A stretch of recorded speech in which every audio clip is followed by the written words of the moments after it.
fantastical, so unpredictable, here on the SNL Network.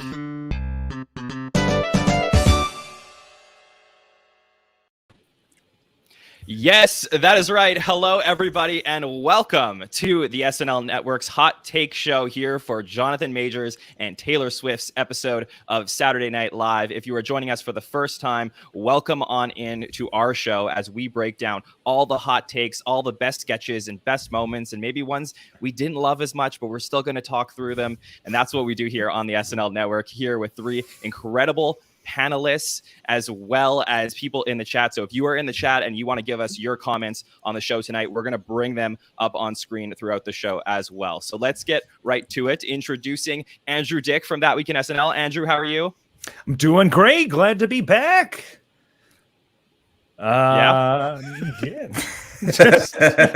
was a very interesting episode. I will say it was the most hit and miss for me so far this season. Very high highs and some low lows. So very much peaks and valleys throughout this episode for me. So so we're going to talk through it. We'll talk through everything. Andrew, I am appreciative you've let me into your house on your podcast a couple of times, so I'm bringing you in here. But just all I ask is, it's late, so try and be a little behaved, but we'll have fun with it. We'll be fine. All right. Joining us is my man, Anthony Conway. We got to hear him in the premiere episode this season, and joining us back again for Jonathan Majors and Taylor Swift. Anthony, how are you? I'm good, man. No complaints at all. Thanks for having me again, John. I appreciate it. Yeah, it's my pleasure, buddy. I can't wait to talk about the episode with you. And joining us is the great Kaley Morrison. Kaley, how are you? Well, I'm great, according to you. No, I appreciate that. But yeah, I'm good. I'm excited. I'm nervous because I wonder if I'm nervous of the comment section on some of my opinions, but we'll see if people agree or not. Well, don't be nervous. We're all here to just have some fun tonight. We want to get everybody's comments on each of the sketches. All right. So the way we start off our show on these Saturday nights is we get our headlines for the evening or our hot takes. And Andrew Dick, I know you're ready for it. So over to you. I've switched mine from the pre-show to now. I'm going to go more positive. Featured players stole the show tonight, in my opinion. Especially just a weekend update. It was so awesome to finally see Sarah Sherman get her showcase. And then, as far as we know, just kind of slotted in last minute, Aristotle coming out and even smashing it even further with I forgot the name of it. The Laughing Chat 3000, whatever it was. It was amazing. It was the Laughintosh 3000. It was the Tosh thing. Incredible stuff. So that's my hot take. Feature players still out there killing it so far. Yes, I agree with that. We'll get to mine in just a bit, but let me head over to Anthony. Anthony, what is your hot take for the night?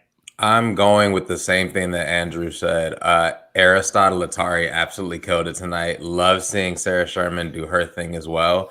And then for our regulars, Ego and Woden is killing it. Like every single week has just been bringing it one week after another. I'm really, really enjoying seeing her step up and getting more opportunities, more screen time. But the feature players tonight, they were in rare form. It was dope to watch. Yeah, I was pretty impressed with what we got to see from them. Kaley, how about you? What did you think of the night? What was your hot take? I thought there's a lot. I was very amused throughout most of the episode, although I don't think I had that many LOLs, but I found the show very amusing and clever tonight. But I don't know that I laughed out loud a ton. But, again, I have to echo Anthony and Andrew. Completely, the feature players were great. Yeah, so let me put a little bit of a different spin on this because I do agree with the three of you, but I thought tonight was serviceable. Like, it was good. I didn't think it was amazing. I've been really impressed with the last, 3 episodes that we've gotten, and I just felt like we're getting back-to-back, high upon high upon high, and I was wondering if they could keep up the momentum. I'm not 100% sure that SNL, in terms of its overall quality of the show tonight, absolutely did. But what I would say is to echo what all three of you are saying, not only did Sarah, in my opinion, kill it on Weekend Update. And Aristotle just comes in, and this was, I believe, a last-minute addition to Weekend Update. Absolutely crush it.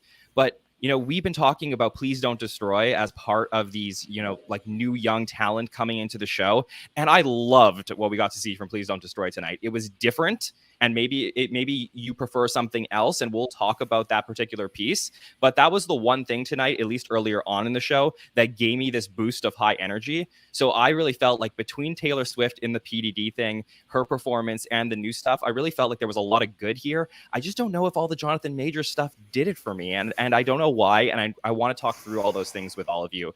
So let's get into it. Chat, like I said, as we go through the sketches, give us your comments, and we're going to bring them up on screen. Okay, let's start with our cold open for tonight. Tonight was a cold open Newsmax Kids. We got to see 80 as Ted Cruz. We had Bowen, Melissa, Dismukes. We saw Cecily come in. Kyle was Big Bird. Pete was Joe Rogan. We had two of the Proud Boys, and Alex and Mikey. In terms of Pete, Ernie, and Bert. Chris Red as Oscar the Slouch. Aristotle came in. Aristotle's first live from New York ever, so that was great. Chloe is Britney Spears. So there was a lot here, Andrew. What did you think of our cold open? Ooh, a mess. I don't know what they were going for, and so many of these cold opens, they just keep on throwing things at the wall constantly. And I don't ever really think it works. Like the whole, I don't even really enjoy 80s Ted Cruz. So having that as the through line just already was on shaky ground. And then, I don't know, I did like to see Moffat's Bert return, because when they did the Sesame Street pre-tape from... Oh Lord, I forget who hosted then, but they did that. It was David Harbour yes! a couple of years back in the Grouch pre-tape. Yeah. Yes. And I just Alex Moffat as Bert. I loved that the imagery, and so to bring that back did give me some joy.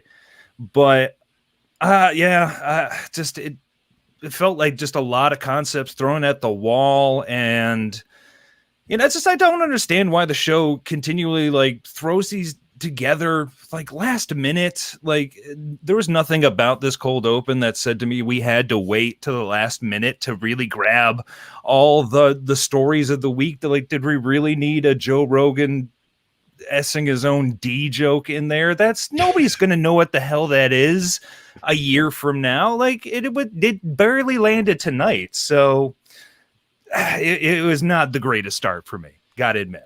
Yeah, so you said what is actually true, which was this cold open was written at the very, very last minute. So I don't know if they were going to go in one direction and they decided to go in multiple directions potentially. But Anthony, what were your thoughts on the cold open tonight?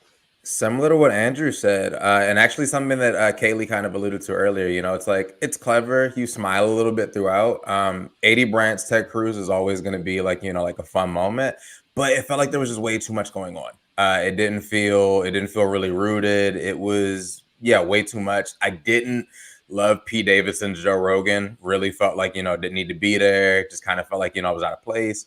And even like the Britney Spears throwaway, like at the very end of it, again, it just felt like, like how can we just pack more information into this, like, up to the wire? Just too much going on.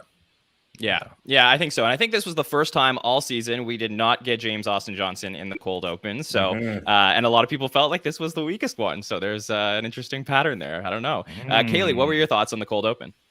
Yeah, I mean, there was moments of it that I thought were okay. When Pete came on as Joe, and I like they said his name, I laughed out loud, and then he started talking, and I was like, okay. The visual was, I guess, just enough for me.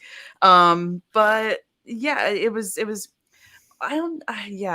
the Chloe's Britney, I'm not, she's obviously a great impressionist, but like her Britney for me doesn't do it. So, and then it was just a weird short, I don't know. It was just a bing, bang, boom. I mean, they just had nothing to say about anything, really. Yeah. They just kind of trotted out the stuff and was like, yeah, these people kind of suck, don't they? It's like, okay. Well, the weird part is like, look, Britney Spears' conservatorship ends. I hope I pronounced that correctly, but said that ended, right? And there was like, they talked about that on Weekend Update, and it seemed like a perfect opportunity to have Britney Spears, do the Britney Spears show for the cold open, which I said last season, I think was my favorite cold open from season 46 was the one that we got from the Reggae Jean episode. That one with Britney Spears. And I just felt like there was such a good opportunity for something like this. You had Taylor Swift in the house. You could have easily put her in the Britney Spears show, and I think you would have had at least something to work with there. And if you Mm. wanted to throw in a few political figures, they did that last season on the Britney Spears show. So I just wonder why they went in this direction as opposed to like what seemed more clear cut and obvious to me. I don't know. Yeah. But yeah. All right. Well, enough of that. Let's talk about Jonathan Majors. He comes in for the monologue. He talks about the harder they fall, his history with really interesting with being homeless and working at the Red Lobster and Olive Garden. And I thought that was, background on him that I actually didn't know myself. Anthony, how did you feel about the monologue? The information I enjoy. I think that Jonathan Majors is one of the few, I guess, like movie stars, like in like the typical sense that we have, doesn't have social media, is very private. We don't really get to see a lot of who he is beyond the roles that he plays when he's not promoting something. So I was really excited to see him tonight. But I felt like overall didn't quite land the way that I hoped that he would. Similar to what we're seeing from Ike Moore, serviceable. It's fun. It's great to see him. He played along really well with the cast, had a couple of really great moments. But the cold, not the cold open, the monologue at the top didn't really hit for me the way that I wanted it to. But I think that he had a couple of moments later on that felt pretty good. Yeah.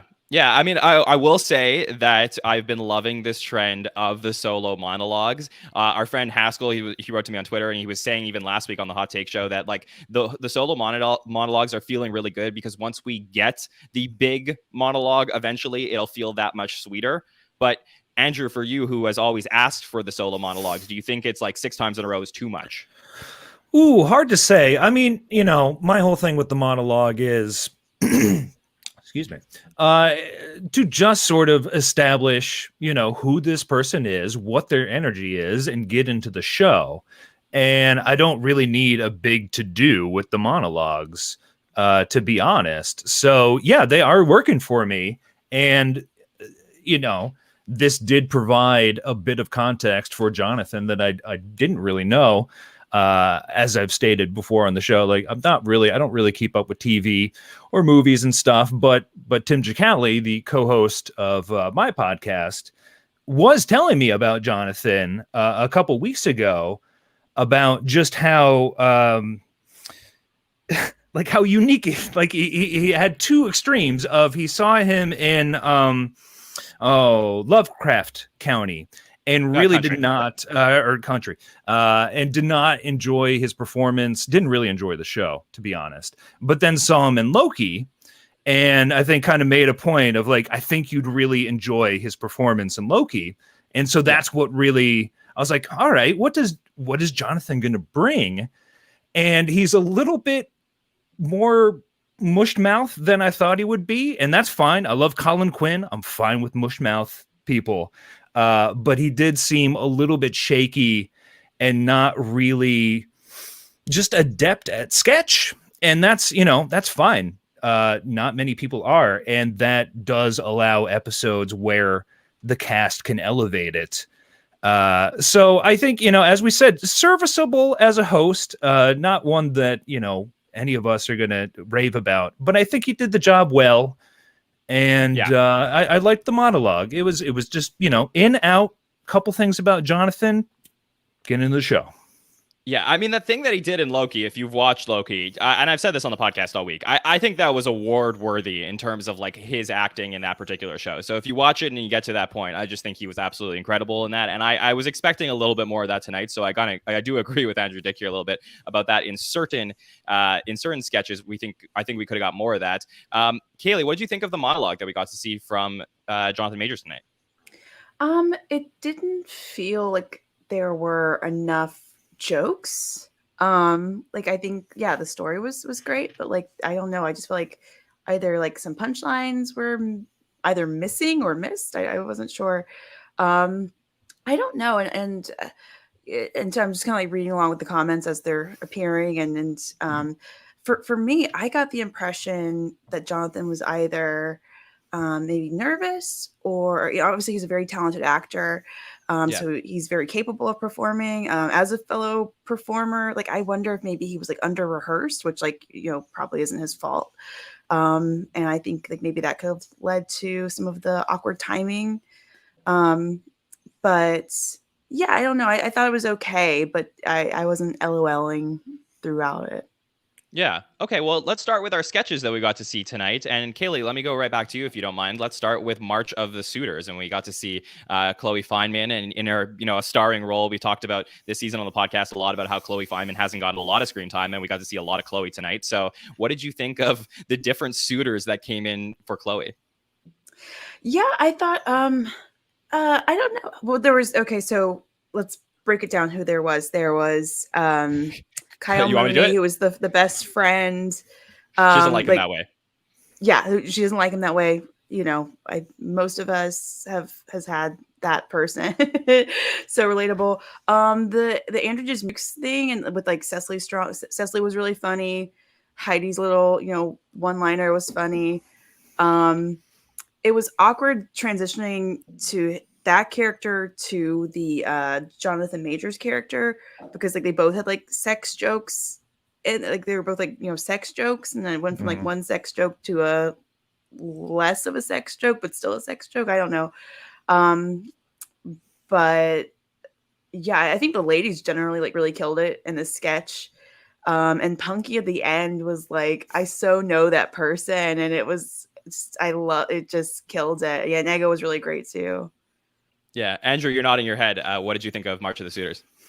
Ooh, weak concept, some funny moments, mostly just dealing with Ego and Punky. I think the weakest part of tonight's episode is just how much it leaned into familiar SNL tropes. And so the people that just walk on the stage to say a couple lines and then they go away, we get a lot of that. And this was not, I would not have put this up front at all. It kind of had clunky energy to me. And it only really kind of popped I guess the thing with Keenan and Jonathan was pretty amusing enough. And I think Jonathan felt the most comfortable next to Keenan during the show. And so that part was kind of amusing. Then Ego came out and killed it, as she does. And then Punky came out, and we've seen so little of Punky. It's her second year. Second year. Okay. We've still seen so little of her. And I thought that whole little run with her was super fun as well. So a little bit, too little too late for me, but it's still, it had some moments. I got some chuckles by the end. Yeah. One would describe this sketch as clunky and punky. That's what we got to see here. All right. Anthony, what'd you think of March of the Suitors?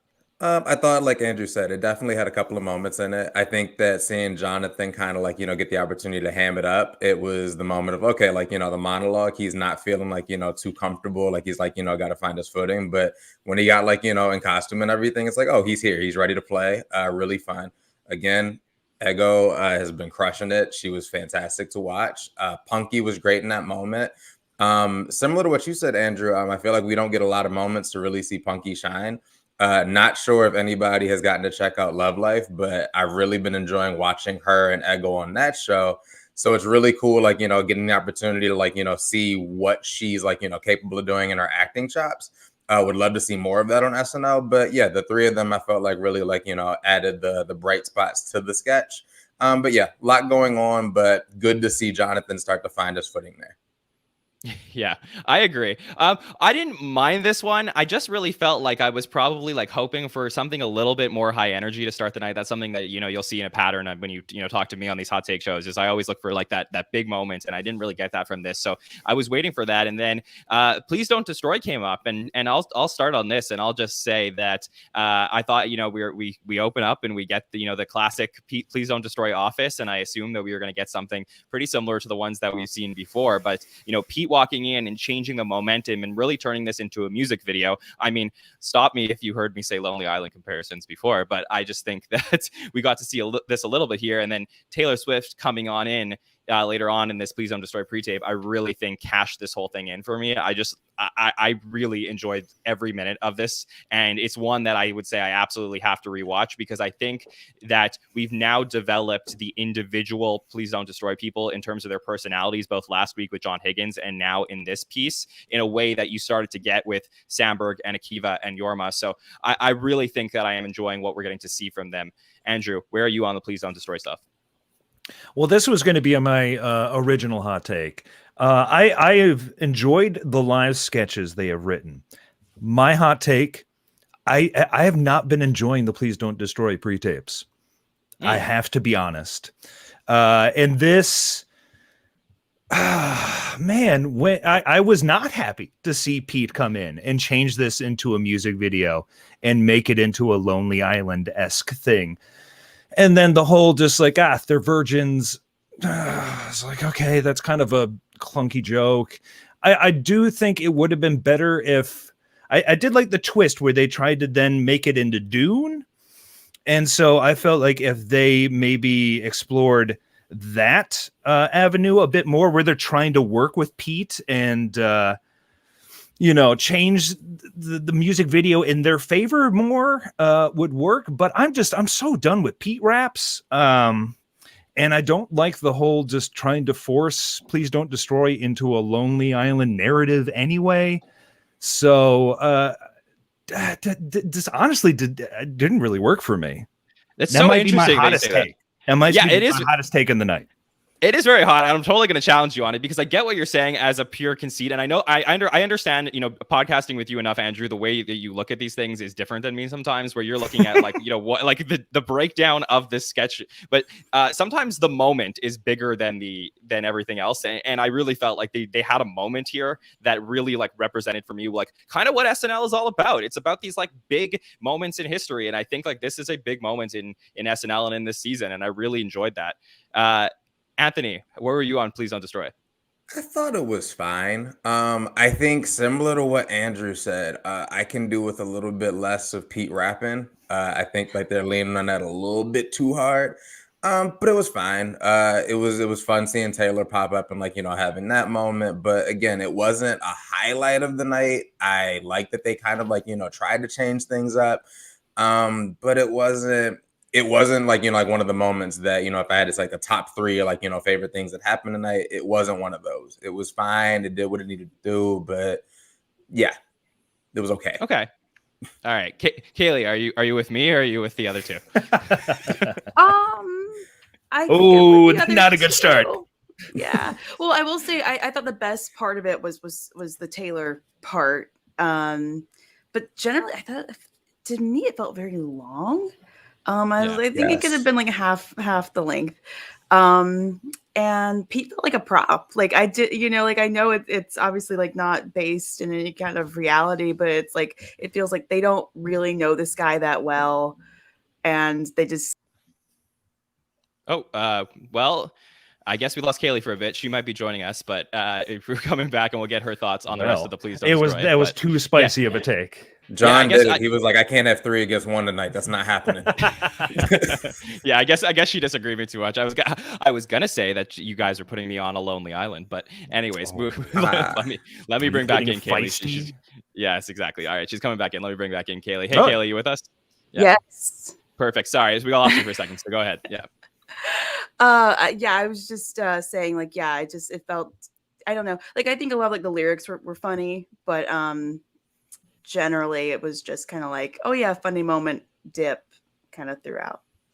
Okay. All right. Well, I guess we're going to find out what else you all liked from the night as we go through this. Let's talk about advertising awards. So we got to see Jonathan Majors as the State Farm guy and Heidi as the progressive woman coming on in and different commercials.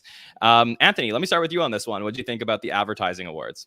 I felt like this one fell a little flat for me. I kept expecting for the big moment of super clever, laugh out loud moment. I didn't have that. It was just sort of like I get it. Not even like it was like gotcha.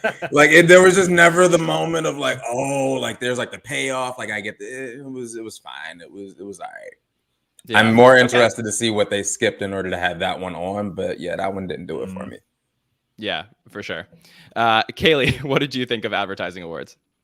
First of all, Flo put respect on her name, not the progressive lady. I didn't Her know. name is Flo. Yeah. Is that a thing that people know? Who doesn't know Flo? Yeah, what? You not get those commercials up in Canada? Well, I get them, but I've never like taken the time to learn her. Okay, my bad. All right, Flo, got it. All right, Kaley. Just Also, I saying. think she's like was a sketch performer. Like I think she might be from the Second City, if I'm not mistaken. Just throwing Get her that on out the there. show. Let's get Flo on the show. Yeah. That'd be fun No, as crap. Flo is, and now I feel terrible because I'm forgetting the actress's real name, but she's an accomplished actress in her own right, progressive. And I'm sure she's making bank. Yeah, a ground. I'm sorry. I'll reach out to Flo. I'll see if she wants to come on the podcast. I'll make up for it. Okay. Right. Kaley. Like you could afford Flo. No, no, but I don't remember almost anything. I thought the Amazon joke was funny because obviously, you know, it resonated with Amazon's current ad campaign of like, we're good people actually. But other than that, I don't remember much about it. Okay. All right. The chat is just ripping me apart, so I apologize. Stephanie Courtney is her name, so there you go. And a groundling. Yes, okay, got it. That's right. Yeah, got it. All right. Well, now I know. Okay. Andrew Dick, what do you think of advertising awards? Well, our third SNL trope, we get an awards show, and these always kind of stink because they don't really have a clean through line. And so, as everybody, I can only echo what you two have said. Is just like, okay, I get it, I think, and we kind of just throw it to some stuff, and just like, what is going on? The baby is trans. What's happening? And then it was out, and I was like, what was that? And like the stuff with like Jonathan and Heidi up top, like I don't know if I was like having a brain hemorrhage or something. I was like, I'm having trouble like parsing these sentences. Like I don't know. Things got so messy in this. I don't know if they were like chopping stuff out in between dress and live, but like it just felt so sloppily thrown together that I really kind of ended up just baffled by it.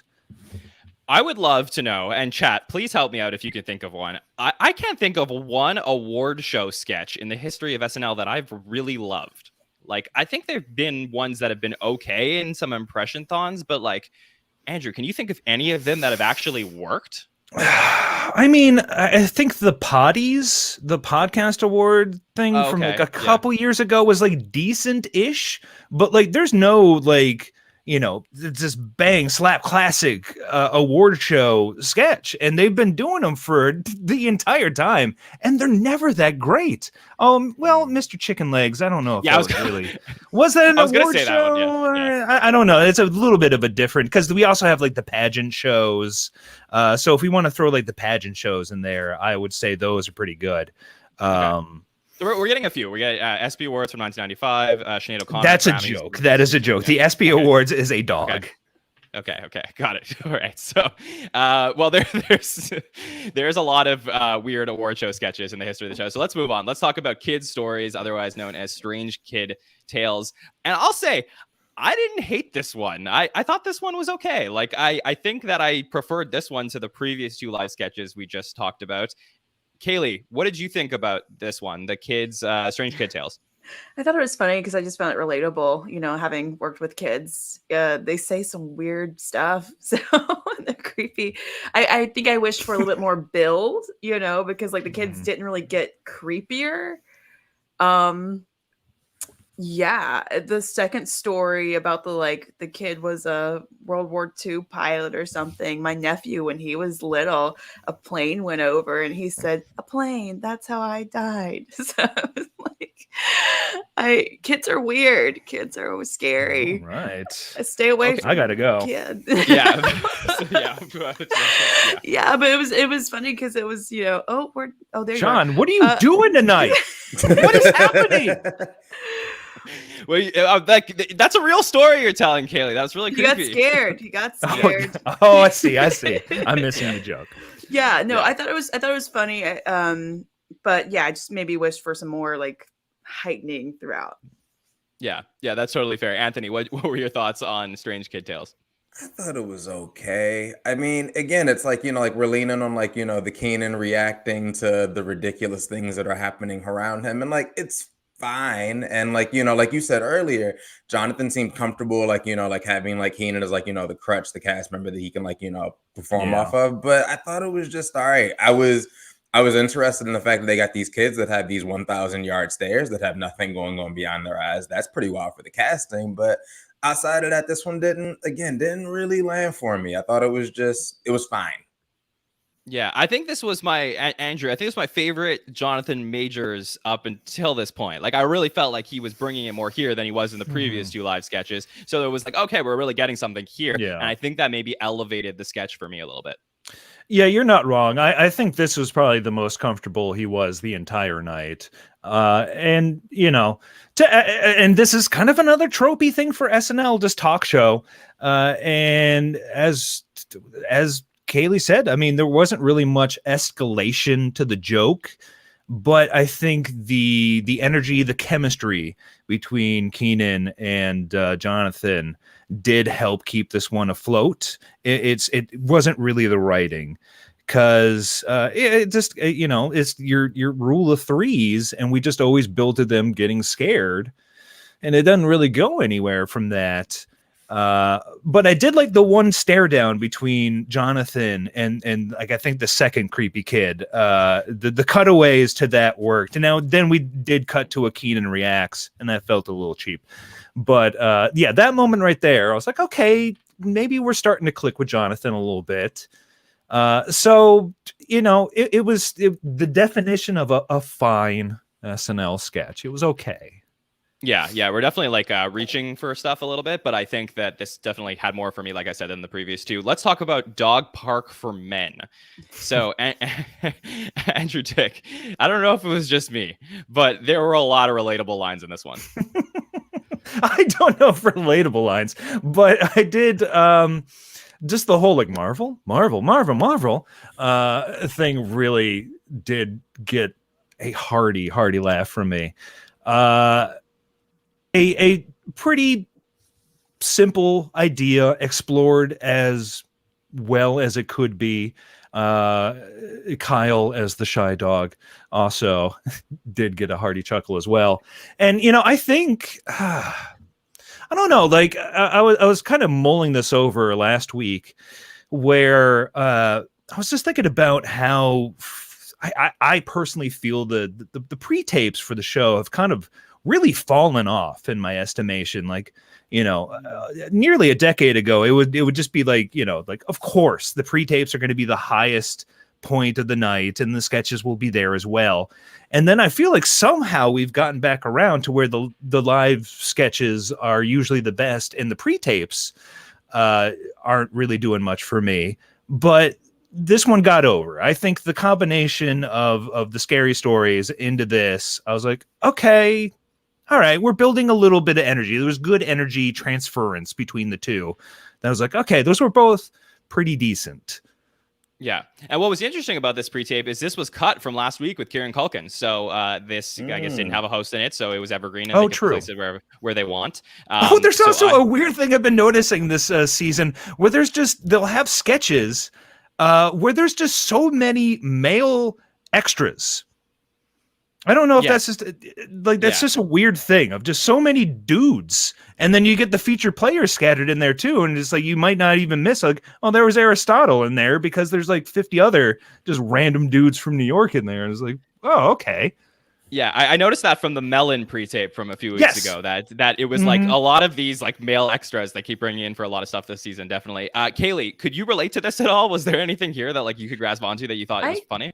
I could, yeah. I like, okay, good. Yeah, like the girlfriends and partners trying to help their male partners like find friends, because that was relatable. Like, I wish there was a place where guys could go to bond, and and why not a man park? Yeah, it's called SNL Network. Yeah, exactly. Yeah, for sure. I think it's a bar. I think that's where we go. True. But I was gonna say the line for me that got me. I know people found the Marvel stuff. I have been known to do this Mr. Brightside thing. I would not say that I'm the leader of the pack with Oh, that, Jesus. but I've definitely been at parties where Mr. Brightside comes on, and yeah, this has definitely happened to me. So, Anthony, was there anything in this sketch that you could relate to? As a man with a wife that does not love the stupid facts that I think of and come up with throughout the entire day, like, just perusing the internet. No, it's super relatable. It was clever. It was fun. I love the Rick Morty back and forth. That was hilarious. I thought that this one was good. This was not my favorite pre-tape of the night, but it was. I enjoyed this one more than the previous. This one was pretty solid. I thought this was clever. Yeah, and I'm surprised this one was cut. Like, I know that things get cut for time and stuff like that, but really, they must have liked it enough to hold it off and not put it on YouTube. And I'm glad that we got to see it. I think it was really pretty well done. Sure. Okay, let's talk about what we got to see next, which was a 10-minute long performance from Taylor Swift, and this was a very long performance. And we put out on Twitter this week about comparisons to other stuff in modern day SNL. We don't get this very often. We had Prince, which was back in season 40. We had is that Chris Rock's hosting episode? Yeah, it was. Yeah, and then we had the same thing happen. I believe it was with Eminem a few years back as well. I think it was season 43. So it's pretty rare when SNL says, "Hey, we're going to give you a 10-minute set to do this." And I think this is. But those were medleys too.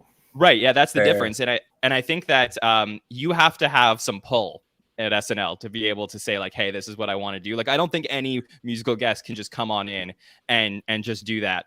And I mean, this was just fantastic. I mean, everybody here who in the chat who loves Taylor Swift and probably knows way more than me about everything that's been going on with her this week with the release of Red, Taylor's version. But it's just been really, really crazy, and obviously the biggest thing in pop culture right now. So to see her get to perform this, I'm sure meant a lot to a lot of people. So let's talk through it and give our opinions on what we got to see from this just 10-minute one song performance. So Kaley, can I start with you on this one? I will just shout out Ken George Jones for giving us Aretha's quote, "Gowns. She has beautiful gowns." I don't know if anyone knows that reference other than Ken and I, but there's so many Swifties in the chat. I'm scared, but I'm not a Swiftie. I'm not saying a word. I know, I'm terrified. I'm not a Swiftie. I didn't think it needed the long time frame. I didn't care for the video in the back. She's a very talented person. Much hesitancy. She's a talented songwriter. Really taking the bullet for us. She looked good. I liked it. Yeah, it was fine. It wasn't bad. But did it do anything for me?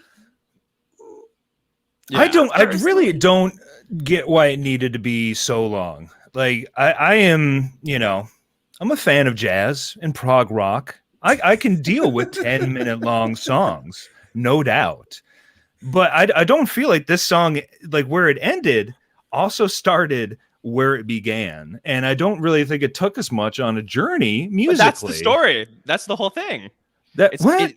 That's their whole thing, is that it ended where it began. Like, that's Taylor Swift's thing a lot of times. Yeah. Maybe I'm wrong. I don't know. But I don't know. I just think when you have that long of a song, you need to be more dynamic with it. And, Taylor Swift, it's not really my thing.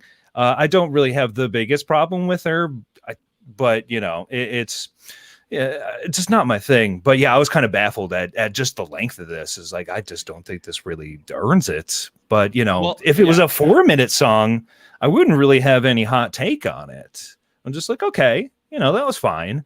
But I think the length of it does make it kind of make you wonder a little bit. So, and that's all I'm going to say.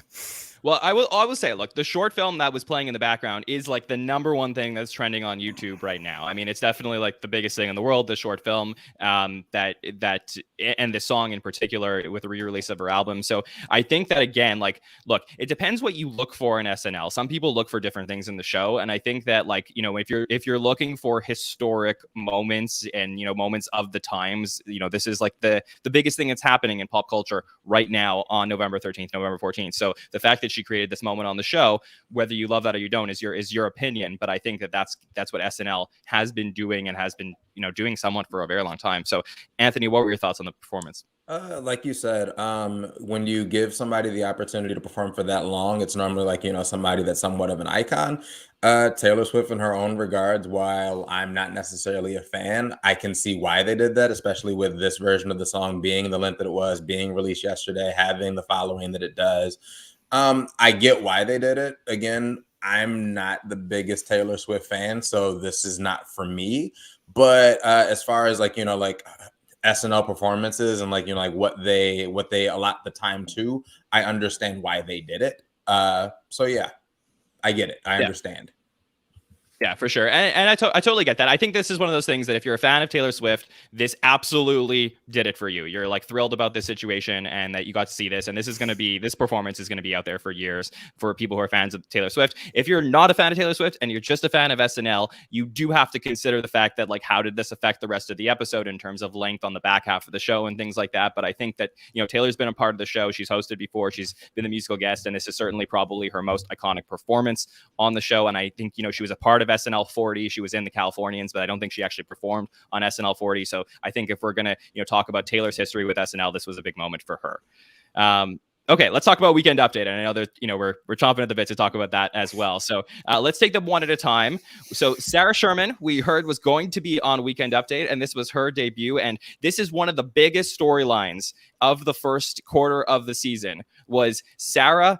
She had an interesting sketch in the first episode, and then we heard about some stuff that got cut. But for the most part, Sarah has been shut out of the first part of the season. And now we got to see her really just put herself out there in front of the SNL audience tonight. So Andrew Dick, how do you think Sarah did? Oh man, I've been waiting for this, and I think she killed it. It was great. I think it was a nice, and like hopefully this is just the stepping stone to getting into more weirdness with her. Kind of just get the audience acclimated a little bit. I think maybe they went a little bit too much into the deep end from reports that I've heard with her stuff too quickly. And so this was I think a very, very fun way to sort of establish her energy. And as everybody says, she stole it. It was great. It was, it was fantastic. And I only hope for more. I mean, I loved it, but I still think Aristotle stole Weekend Update from me. As much as I love Sarah's thing, there was something around the corner. I was like, holy, I think I even love this even more. Okay, so let's talk about, I want to give them both, actually, no, I want to give them both their time. So let's start with the Sarah thing, then we'll talk about the Aristotle thing. So let's talk about that. So Anthony, thoughts on Sarah Sherman's piece on Weekend Update tonight? Fantastic. Like you said, we hadn't gotten to see too much. We knew what she had done prior to getting cast on the show, so seeing some of that weirdness was fun. I love watching Colin Jost get dunked on. There's nothing more fun than watching his reactions to it because he's so in on like the joke and he's so like happy to play along. You're not the only one, right? It was so much fun. To me, like, that's how you get welcomed onto the show. It's like, give her the opportunity to do what she does, give her the opportunity to shine, and give her somebody to play off of that's like, 1,000% going to give it right back. That was a blast. It was my second favorite moment of the entire episode. Okay. All right. So we're gonna get right to that. Let's just finish our thoughts on Sarah. So Kaley, what were your thoughts on Sarah tonight on Update? I thought it was a great introduction for her, like, because for some people who aren't familiar with her previous comedy work, in the general audience of SNL, I think it was a great introduction. We got to see her. I'm just curious to see like how, hopefully in the rest of the season, we'll see how she herself, because it was very her, translates into characters and sketches. So I think it was a great introduction, and I'm really interested to see how we get that now off of Update and into the sketches.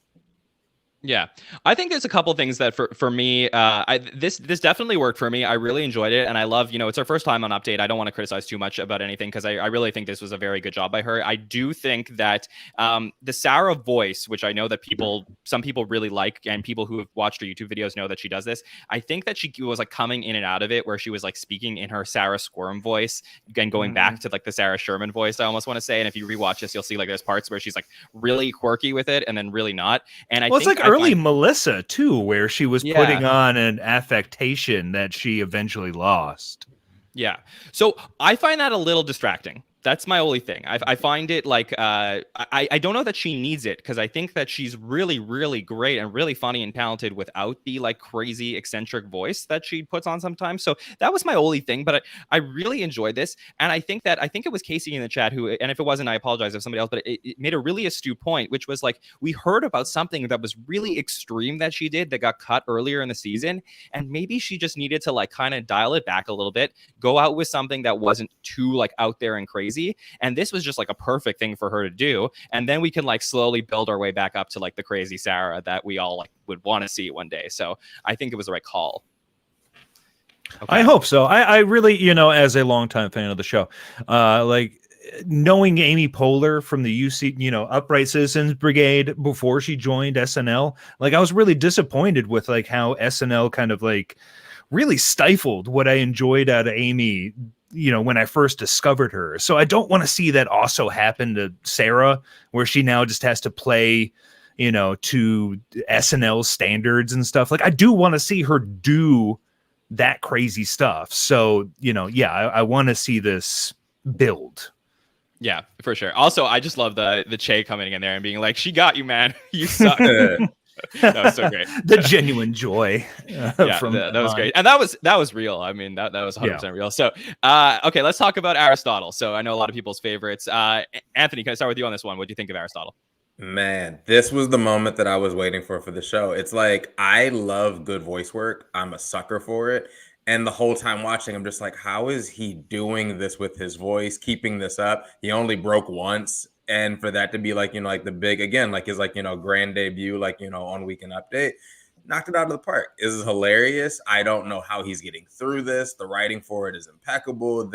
And then for you to, like you mentioned earlier, for that to be something that got thrown in last minute, like, how was that a last minute addition? Like, this should have been there from jump. It was brilliant. I loved everything about that moment. I'm going to be looking for that on YouTube as soon as we're done here.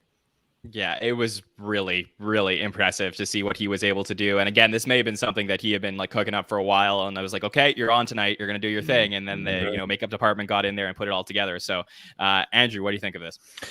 Yeah, I mean, what a shock. As Anthony says, I mean, the vocal work alone is outrageous. That clipped thing he does was just, it was transcendent. And then all the material clicked as well.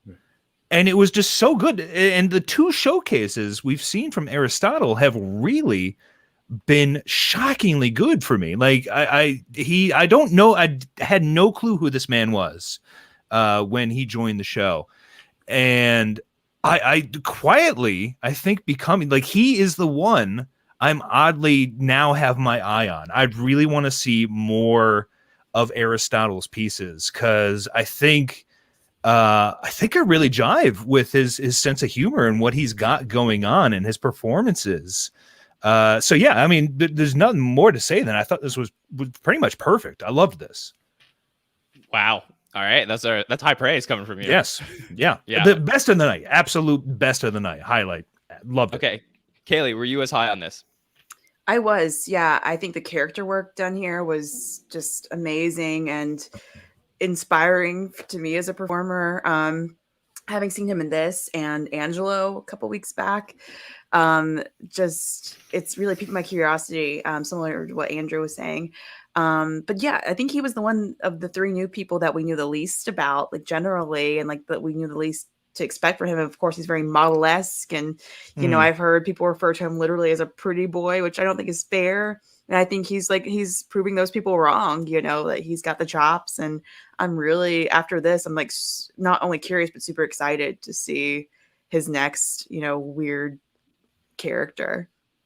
Yeah. And like, look, for Sarah and Aristotle, like you can only imagine, and I'm sure they're very happy for James, who has had an incredible run of his first 5 episodes on the show. But like, you could only imagine that they're thinking to themselves, like, when am I going to get my moment? And I'm just really happy for them that they were able to get it tonight. And then like, look, we have the whole rest of the season to see what's going to happen with these 3. So like, look, it was kind of nice in a way that James took a step back tonight and we got to see the other 2 really shine in these roles. So yeah, just an incredible update and something I definitely recommend that if you haven't seen yet and you're just checking out our show, go check out. Okay, let's talk about Broadway Benefit. This is our first sketch right after update. So Andrew, Dick, what do you think of this one? These whole Cecily Sings sketches, they're not my bag. They really aren't. So I don't really have much to say about this. I kind of liked the conceit a little bit.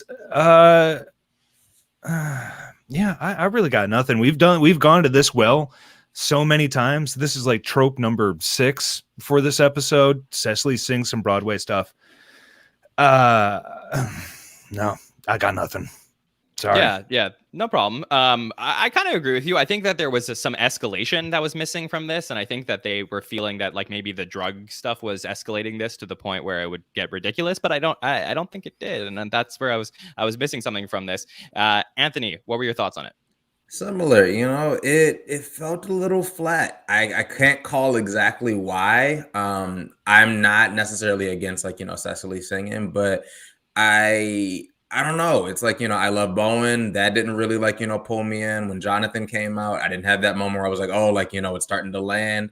It just kind of felt like, cool. This is for somebody, but not me. Yeah. Yeah, exactly. But I was trying to think of things that I wanted to say about this, and I was just like waiting for the Jonathan Majors character to come out. I think it was Tedison Hartley, if I got that right. And I thought that he was going to come out and be like overly eccentric and ridiculous, and that was going to be the thing. But it didn't really do much. Kaley, what were your thoughts on it? Yeah, Cicely ends up, and I don't know like whose choice it is. Maybe I assume it's probably hers, but like she does these impressions. Like we saw her do like a non-Kim Cattrall a couple of or maybe it was last season, I forget. And this one was obviously like a take on B. Arthur. And like I almost like wish in these, because I think like if you get the reference, it's really interesting. And is everyone frozen? No, we're here. We're okay, good. you're so really still. Yeah, we're just listening. We're so interested. Again. Yeah, okay. We're so interested in what you have to say. Yeah. But I would have loved to see her be like a full-on Broadway B. Arthur. I think that would have been funnier as opposed to like a, the third of an act, But that would be how I'd like to see it. Okay. Anyone else got anything on this? Yeah, it kind of felt like Inside Baseball. Like if you understood the reference, because I think they were riffing on an actual song and thus probably actual play stage show of some sort. So I think I have spoken with people who do understand the things that Cecily and probably Ken Sublet pull these stuff from, but it's not for me, and much like Anthony said, I mean, I do enjoy just the deeper you can go with your comedic conceit, the better for me. It's in the details. So, if it did work for somebody, cool. It did not work for me. And I feel like it's kind of seen it a lot of too many times for my own personal tastes. Yeah, and just confirming that was Ken Sublet who wrote this. So similar to other previous Broadway sketches that we've seen Bowen and particularly Cecily in. Okay, then we got another pre-tape, our third pre-tape of the night, and this was Pet Store Ad, and this was a Bone Thugs and Harmony parody. I think it was the Crossroads they were doing. So you're laughing. Did you like this one, Andrew? This was so stupid, and it won me over. I just...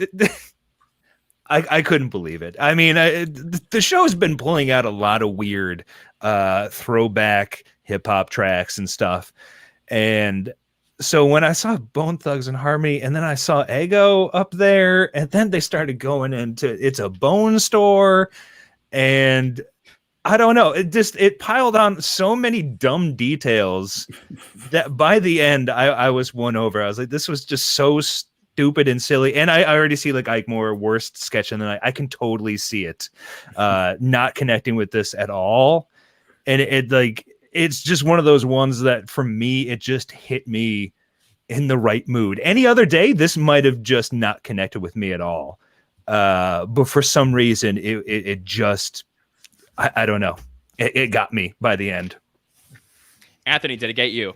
Yes. I like Bone Thugs and Harmony. I'm a huge hip hop fan, especially for 90s rap. So that already, like, you know, I'm the target for that. But similar to what Andrew said, I don't know if it was because it was so late in the night and it was like, you know, the episode didn't quite hit, like, you know, in all of the different areas where I wanted it to, that by the time this got started, I'm like, this is so corny that it's hilarious. And I can't not love everything that I'm watching right now. I'm like, this is stupid, but it kind of works. I don't know. Yeah, I was like, I don't understand why I enjoyed this so much. Like when they're going to like the different types of bones, I'm like, this is the dumbest thing ever. But I don't hate any of it. So yeah, that one, it was my favorite pre-tape. Yeah, I can't call it. I don't know what the ingredients are, what the recipe. Yeah, is. It's impossible to academically break down this sketch and why it works. I just don't know. Did you just say this was your favorite pre-tape from the night, Anthony? Yes, it was. Oh, it's mine as well. This is my favorite. Really? Yes. Okay. Talk about hot. I think that's a hot take. Like, maybe I'm completely off about the show, but I just just didn't understand what they were saying a lot of times. And I was watching this one and you had subtitles, John. I don't know. And in their defense too, you can't understand half of what Bone Thugs is yeah, saying. thank you. So. That's what I was gonna say. Yeah, that is true. Yeah. But Kaley, I was watching this and you know what did get me? It was like there's sometimes SNL does some things where I'm like, okay, I could just watch this and know that these people were having the time of their lives when they were making this. And I think that's what made me enjoy this more. The fact that I just know how much fun they were having. The costumes were ridiculous. The lines were ridiculous. All the ones I understood. So what did you think of this one, Kaley? I thought, I don't know like how many people remember this, but it was like a couple years ago where Bone Thugs and Harmony, I think it was that they officially changed their name to Boneless Thugs and Harmony as part of a promotion with Buffalo Wild Wings. Oh, Jesus. And so like the fact that like, do we know who wrote this? Do we know who wrote it yet? So we don't get the writing details for pre-tapes the night of. We get them the next day. Yeah. Right. Well, whoever wrote it, I think knew that obscure, you know, campaign thing that was a while back, and then they've been sitting on that information thinking, how can I apply this? And they finally found a way. And I love, and shout out to Keenan's wig, amazing. I love that wig. Yeah, I thought it was funny. I thought you know, again, maybe it could be cut by a third, but I thought it was funny. And it was fun. That's the thing. Yeah. And I agree with you, John. It was fun. You could tell they were having fun. Yeah, this is one of those sketches that you can like feel the feverish 4 a.m. energy to it, where like they all of a sudden somebody had some stupid idea, and then they're just all in the middle, like just sun is coming up, and people are throwing ideas into this. It's just so punchy. And somehow a lot of like, you know, the Scoop There It Is commercial that like went crazy and like just like kept going way beyond the Super Bowl. It felt like that, but as an SNL sketch, and I guess that's why I enjoyed it. I was like, this is dumb as hell, but I can't stop watching it, and I'm enjoying every second. Yeah, I agree. I was gonna say I heard a dog in the background. Is somebody at a dog park? My house is a dog park. Okay, got it. Dog park for dogs. Yeah. Okay. Kaley, let's talk about our last sketch of the night, and that was the pastor announcement sketch. So tell me what you thought of this. The word for this one I would assign is awkward. It was just I don't know, like I got what they were going for. And there was some funny, like Ego was funny, you know, like we could always count on Ego to punch up whatever she's in. But yeah, all of the interested parties were just kind of awkward, you know, like I thought like Melissa's stuff was a little awkward. I thought, you know, 80 and Chris's stuff was a little awkward. Yeah. I don't know if that was the writing. I don't know if it was the timing. Something was just a little off to me. I don't know what it was. I think this was my favorite live sketch of the night. And yeah, and I don't know that the bar was so high to clear, but I think that this did more for me than any of the other live sketches of the night. I thought that Jonathan Majors was his best in this sketch tonight. And I think Yeah, if you you go can back make and a you case for rewatch that. it, I'll give you that. yeah, Yeah, and I I think agree. I was waiting for it, and then I finally got what I wanted to see from him. So I don't know if that's like a crazy call, but I really just I did enjoy this. Anthony, thoughts on this one? I think similar to a few sketches tonight, I just kept waiting for the build. Like I kept waiting for it to hit something a little bit higher. I loved Paul Mooney. Paul Mooney, gosh. Whoa, hey, wow. What a I, get. I loved Mooney's moment where he's like, wait, me? And he's so awkward, sitting in the back, realizing they both have him on the hall pass moment. But aside from that, I don't know. I think, like you said, John, I think that Jonathan was definitely more comfortable. He was more relaxed. And again, Ego Woden is just crushing it every single week. So she's been delivering. But yeah, I just wanted this one to build to something. And I don't know that I got what I expected or really wanted from it by the time it wrapped. Yeah, that's fair. I did like there were some lines in here that got me, like the dating app coffee meets penis. I thought that was not a bad line as well. Mm-hmm. So, and then no, George, you are just cheating on your wife. I thought there was some good stuff there. Andrew, what do you think of it? Yeah. Yeah, agreed on both accounts. I think this sketch would have been served with a different energy. I think it should have been played, strangely enough, a little bit more dramatically. I think they tried to go a little bit too over the top, and with Keenan and stuff in there. I think this would have kind of worked better as a slice of life type of thing, and actually play into the reality of it instead of the sketch reality. And I think that might have been a better lane to explore this idea with, because as a sketch, it just kind of laid out its premise and then didn't really go anywhere. And I was like, yeah, okay. I mean, yeah, a couple lines were pretty decent, but I don't know. I think there might have been a better way to run at it, and I just don't know if this was the way. I think they needed to harness that awkward energy of the sketch to its own gain, I feel. Yeah, that's totally fair. Okay, so let's start to head towards the end of the night, and when we do that, we talk about how overall we thought the show was from a scale of 1 to 10. So I'm going to ask our panelists to think about their scores for the night, and I'll ask the people in the chat to let me know what they think about a scale of 1 to 10. We'll bring those up on screen. I do want to point out our friend Leonardo in the chat says a lot of people were there actually tonight. Blake Lively, Ryan Reynolds, Selena Gomez, Cara Delevingne, Annie Taylor-Joy, Sadie Sink, Sophie Turner, Joe Jonas. So I know there was a TikTok from Taylor Swift at one point showing her in a dressing room with Selena Gomez. So really star-studded night at SNL. I'm sure they're having a great time at the after party tonight. So, a lot of fun for them as we are having here on the Hot Take Show. So let's give our scales from 1 to 10. Andrew Dick, over to you, buddy. 5 out of 10. About as middle of the road as you can get. As I said, some high highs, some low lows, and it just kind of averages out. And as you kind of said up top, 3 pretty decent episodes back to back to back, which I personally hadn't really felt that way in a while about the show. And so, I knew it kind of had to break at some point. But this isn't, it's not the biggest write-off, but it was kind of a slightly clunky week, but was able to really give some highs with Sarah and Aristotle. But without them, this might have been kind of hurting. So I think they really kind of saved this one for me. Yeah, for sure. Okay, Anthony, what did you think about 1 to 10 on the night? I said 6. Similar to Andrew, there weren't a lot of takeaways and a lot of moments for this one. I know that the pandemic means we're not having a lot of water cooler moments, but come work Monday, if somebody asked me what I did this weekend, I probably wouldn't mention talking about this episode, because there wasn't really anything that jumped out to me, except for Aristotle. Our podcast. Yeah, You're not going to tell them about our podcast? I will tell them about the podcast, but I would not tell them like, oh, you got to watch the episode, because there just wasn't like, there weren't a lot of moments that I'm just like, oh, like you have to see this, you got to hear, except for Aristotle. I'm like, for anybody that remembers that they brought in the season, I'm like, you have to watch Weekend Update. But aside from that, there just wasn't.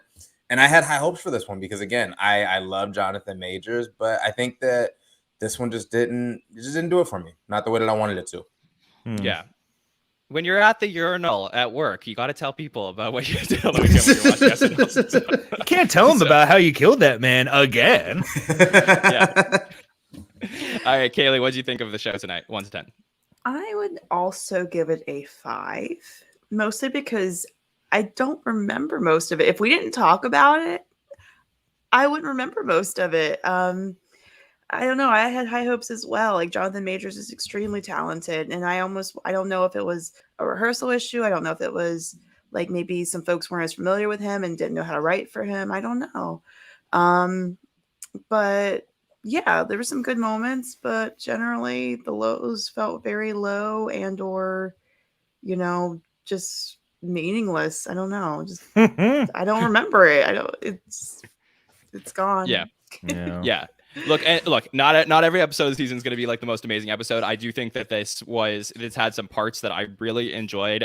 Maybe like I said, I'm alone on an island on this one, but I think that the Please Don't Destroy pre-tape, I really just thought was great. I also felt like the Taylor Swift performance I really enjoyed too. So I think that, these things were not for everybody, but I think we're all in agreement that the Sarah and Aristotle stuff on Update was by far the best stuff in the show.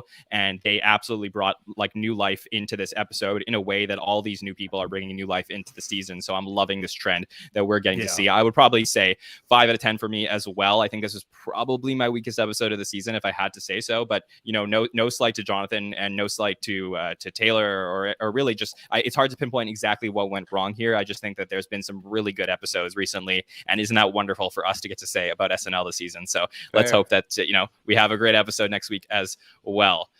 Okay. Coming up on the SNL Network this week. So we had our hot take show tonight. I want to thank everybody for joining us, our panelists, our chat, as we get to talk through the sketches. We'll be back on Monday night with our roundtable at 8 p.m. Eastern. And if you haven't checked out our roundtables, you're only here for the hot take shows. Those shows are really fun as well. A little bit more, slower pace as we talk about the sketches we want to talk about and really break down how Jonathan Majors did and what he meant to hosting the show. And we'll talk more about that Taylor performance for sure on Monday night. And then join us for our patron feedback show next Thursday with another great patron. If you want a podcast about SNL, just like Andrew, Anthony, and Kaley, you can do that by becoming a patron at the SNL Network and signing up for a patron feedback show where we answer questions from the SNL community and talk about what's happening in SNL social media. And then we will be back in just 1 week with host Simu Liu and musical guest Saweetie to talk through everything from that hot take show. Okay, Andrew Dick, where can people reach out to you and what is going on at That Week in SNL?